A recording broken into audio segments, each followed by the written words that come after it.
Baby. क्या baby? हाँ, कितना टाइम से इंतजार कर रही हूँ तुम्हारा। जब मिलने के लिए बुलाते हो तो सही टाइम पे आया करो। और ये क्या गंदे कपड़े पहन के मुझसे मिलने आ गए हो? मुझे देखो कितना ब्रांडेड कपड़ा है, हमारे यहाँ सब ब्रांडेड कपड़ा पहनते हैं। Sorry baby. कोई बात नहीं, मुझे भूख लगी है, रेस्टोरेंट लेके चलो, खाना खाना है। मेरे पास पैसा कम है। तो फिर ढाबा लेके चलो। घर लिए अभी पैसा कम है। कितना पैसा रखे हो, दिखाओ। नहीं। तो दिखा दी, जब औकात ही नहीं है तो गर्लफ्रेंड क्यों बनाए?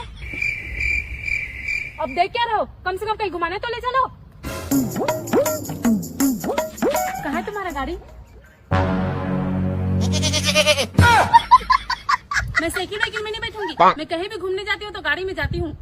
अब भी कि अभी अपने दोस्तों को कॉल करके बाइक या फिर कार मंगाओ। और मोबाइल के बैलेंस खत्म हो गई। क्या रे भिख मंगिया? तोर मोबाइल ले देखा, अपन दोस्तों में कॉल करके गाड़ी मंगाता हूँ। लेकिन एक सेकंड।